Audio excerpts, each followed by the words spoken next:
Okay, continuing chapter 4. We have somebody that just gone to the apples, aka Ramona. Stop it, ordered Beezus. Stop it this instant. You can't eat one bite and then throw the rest away. But the first bite tastes the best, explained Ramona reasonably as she reached into the box again.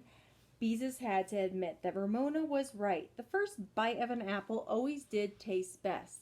Ramona's sharp little teeth were about to sink into another apple when Beezus snatched it from her. "That's my apple," screeched Ramona.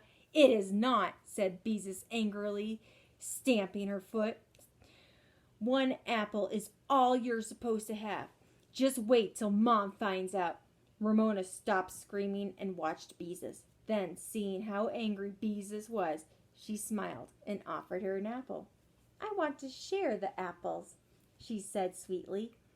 "Oh, no you don't," said Beezus. "And don't try to work that sharing business on me." That was one of the difficult things about Ramona. When she had done something wrong, she often tried to get out of it by offering to share something. She heard a lot about sharing at nursery school. "Now, what am I going to do?" Beezus wondered. "I promised Mom I would keep an eye on Ramona. And look what she's gone and done. How am I going to explain this to Mother? I've got scolded too. I'll get scolded too. And all the apples. What can we do with them?" Beezus was sure about one thing. She no longer felt mixed up about Ramona. Ramona was perfectly impossible.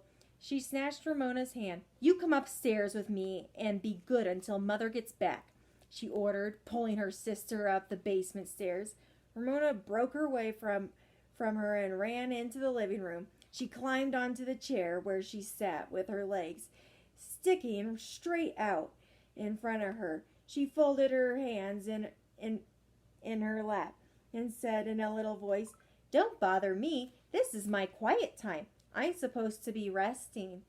Quiet times were something else Ramona had learned at nursery school. When she didn't want to do something, she often insisted that she was supposed to be having quiet time. Beezus was about to say that Ramona didn't need quiet time because she hadn't been playing hard, and Mother had said that she already had a nap. But then she thought better of it. If Ramona wanted to sit in a chair and be quiet, let her. She might stay out of mischief until Mother came home. Beezus had no sooner sat down to work on her pot holders, planning to keep an eye on Ramona at the same time. And you see Ramona just being a little perfectly nice little angel. Taking my quiet time. Yeah, so she kept an eye on Ramona at the same time when the telephone rang.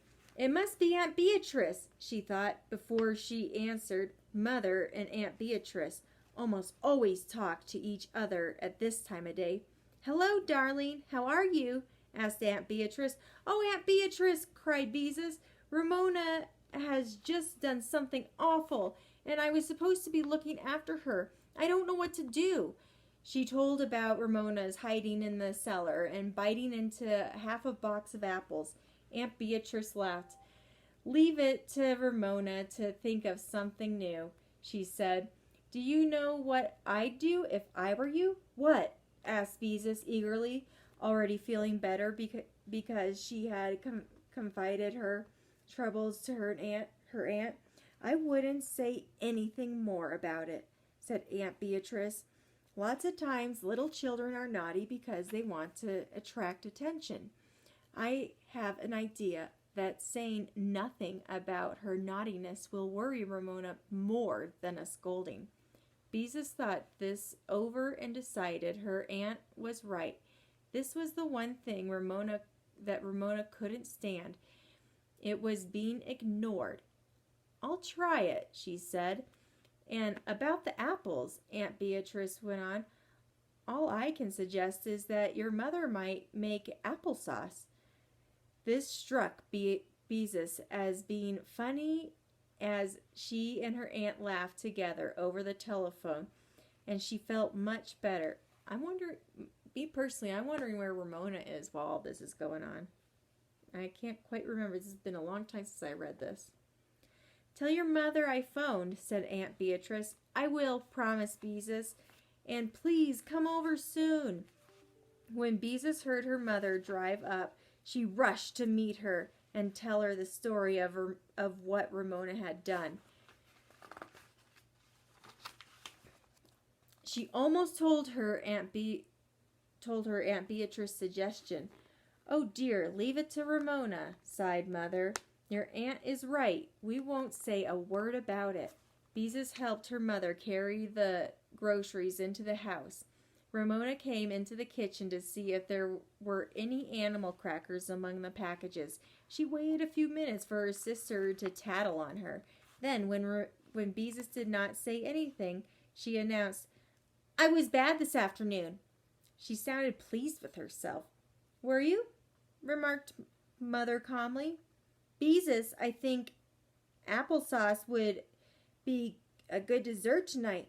Would you run down, bring up some apples? Why, Ramona looked disappointed at having failed to arouse any interest. Beezus and her mother exchanged smiles. Wink, wink. I want to help, said Ramona, rather than be left out. Beezus and Ramona made four trips to the basement to bring up the bitten apples. Mother said nothing about their appearance, but spent the rest of the afternoon peeling and cooking apples. After she had finished, she filled her two largest mixing bowls, a casserole, and the bowl of her electric mixer with applesauce. It took her quite a while to rearrange the contents of the refrigerator to make room for all the applesauce. When Beezus saw her father coming home, she ran on the front walk to tell him about what happened. He too agreed that Aunt Beatrice's suggestion was a good one. Daddy, shrieked Ramona when her father came in. How's my girl? Asked Father as he picked Ramona up and kissed her. Oh, I was bad today, said Ramona. Were you? Said Father as he put her down. Was there any mail today? That's that. Ramona looked crestfallen. I was very bad, she persisted. I was awful. Father sat down and picked up the evening paper. I hid from Beezus, and I bit lots of apples. Ramona went on insistently. And he's just kind of being like, oh, okay. No big deal.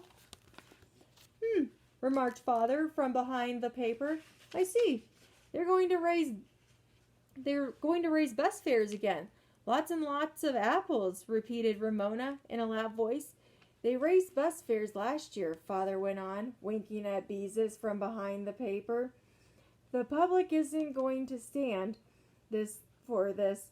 Ramona looked puzzled and then disappointed, but she did not say anything. Father dropped his paper. Something certainly smells good, he said. It smells like applesauce. I hope so. There's nothing I like better than a big dish of applesauce for dessert. Because Mother had been so busy making applesauce, dinner was a little late for the night. At the table, Ramona was unusually well behaved. She did not interrupt, and she did not try to share her carrots the way she usually did, because she did not like carrots.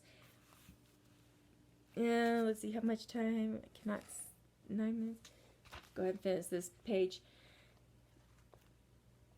As Beezus cleared the table and Mother served dessert, which was fig Newtons and, of course, applesauce, Ramona's good behavior continued. Beezus found she was not very hungry for applesauce, but the rest of the family appeared to enjoy it. After Beezus had wiped the dishes for Mother, she sat down to embroider her pot holders. She had decided to give Aunt Beatrice the pot holder with the dancing knife and fork on it instead of the one with the laughing tea kettle. Ramona approached her with the steam shovel in her hand. Beezus, will you read this to me? She asked. She thinks I'll say no, and then she can make a fuss, thought Beezus. Well, I won't give her a chance. All right, she said, putting down her potholder and taking the book while Ramona climbed into the chair beside her. Big Steve was a steam shovel. He was the biggest steam shovel in the whole city. Beezus read. Grrr, growled the big Steve when he moved the earth to make way for the new highway. Father dropped the newspaper and looked at his two daughters sitting side by side. I wonder, he said, exactly how long is this going to last? Look at them. They're like getting along and enjoying each other's company. Ah, perfect place to stop.